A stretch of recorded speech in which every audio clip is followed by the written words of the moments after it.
Yeah. Well, he did. There's a couple things that he talked about. He did an interview with Fightful, and so anyway, the gist of it is that he thinks his contract is up in April, and he was talking about taking a year off. Just doing indies for a year, and I mean, they're in. It's an interesting situation. He's 38, Cash is 35.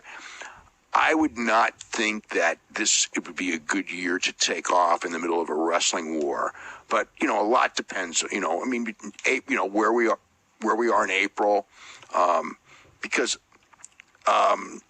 WWE would probably pay a lot to them to get them directly off AEW television, and AEW would probably pay a lot to them to keep them.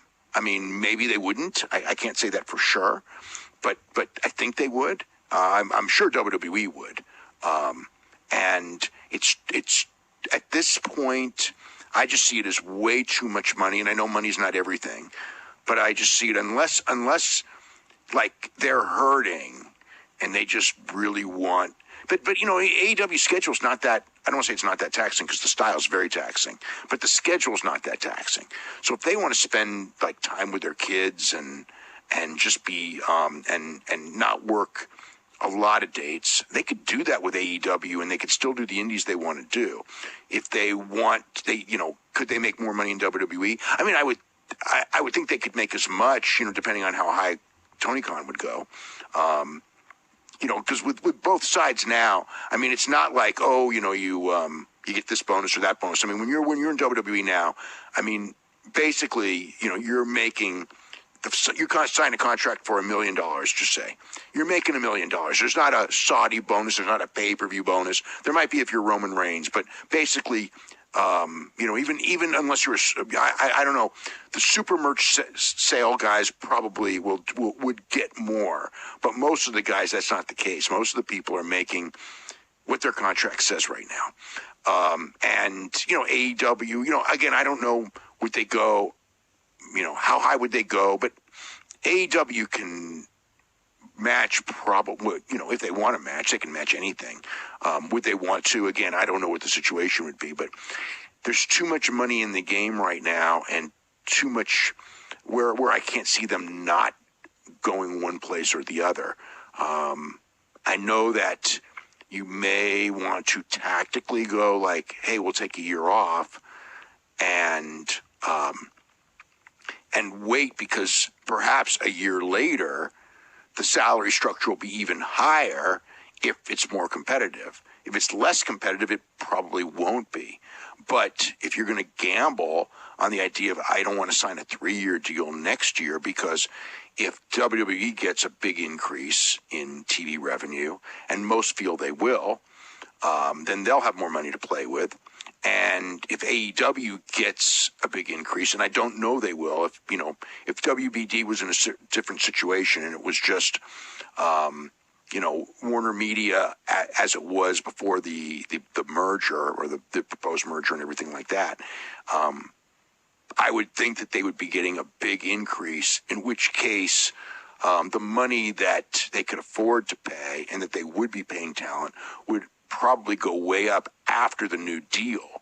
So in that sense, I don't know that they're serious about taking the year off, but it's possible if AEW, you're gambling on a lot of different things that are out of your control, but it's very possible that staying a free agent, whether it doesn't have to be for a year, but say 6 months, 9 months, you wait for that for the if they do get a big deal. The bidding war at that point, or not the bidding war, but the salary structure will be much higher, and you need to lock yourself into a 3-year deal or a 5-year deal, which they would probably have to sign with either WWE or AEW.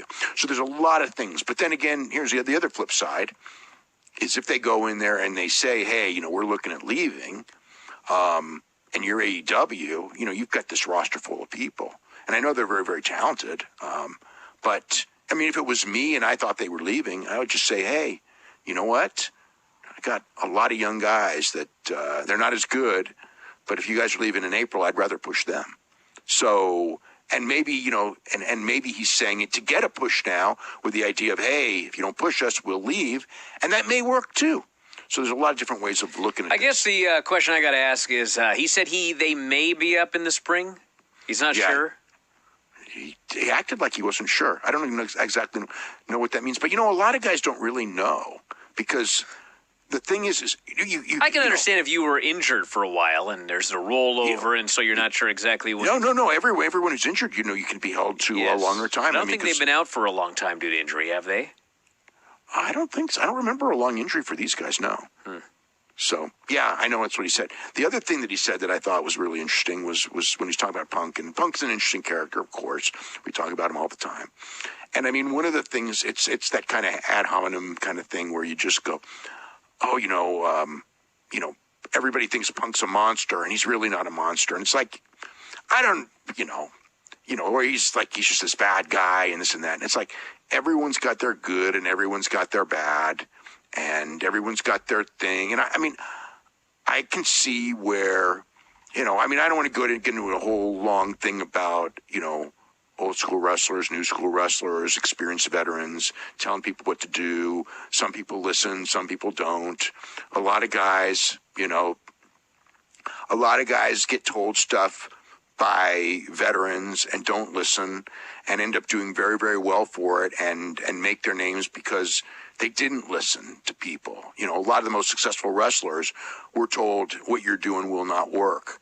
And, it doesn't make sense. It's stupid. It's fake, even though everything's fake, So it's just like some people will make it on their own. But, a lot of people who are younger, there is advice to give. So everyone's going to have different opinions of that. And Punk, really wanted to give a lot of people advice. And there were people who listened and there were people who didn't listen. And I'm sure he got frustrated. And as everyone does, Billy Gunn said the same thing that, hey, look, I try to offer people advice and a lot of these guys just don't want to listen to it.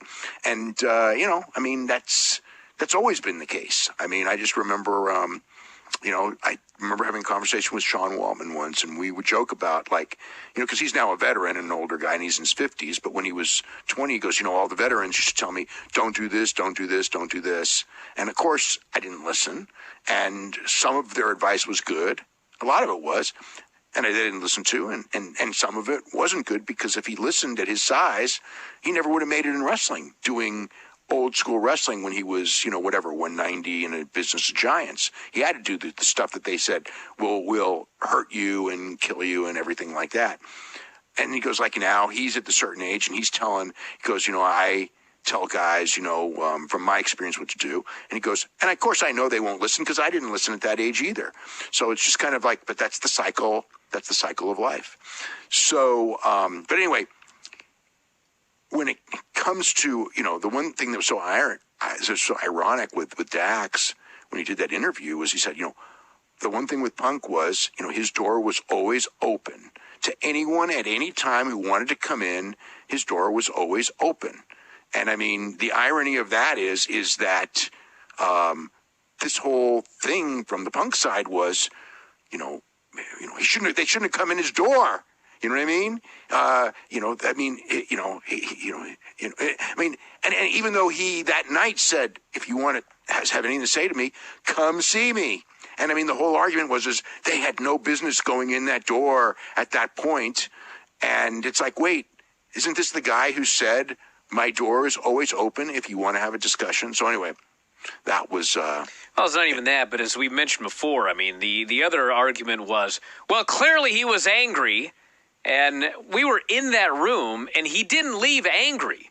No, he left like a guy who got everything off his chest, and he actually was smiling when he left. He did not leave like a guy who was angry and about to lash out at anyone. He did not act like put it this way. If I would have gone and talked to him, and I wouldn't have thought that, hey, this guy's about to throw a punch at somebody, But that's what happened. But anyway, so that was an interesting thing. But everyone whose contract is up in 2023, and MJF talked about the thing too on the TV show, which is a different story. But if you are a named talent, this is a good time for your contract to be up.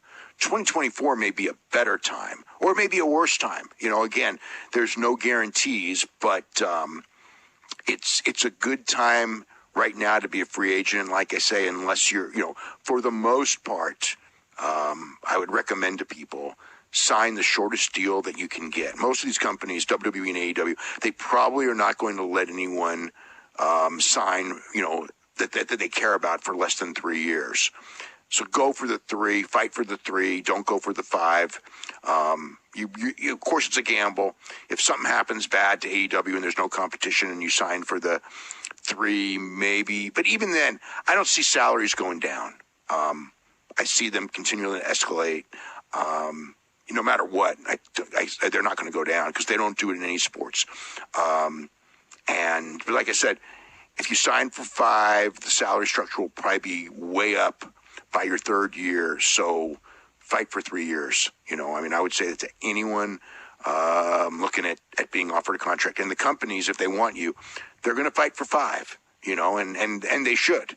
So that's the deal. All right, let's talk about Survivor Series pay-per-view business. Yeah, so I don't have the full numbers. Well, I have them up to this morning, but it was right now it is slightly lower than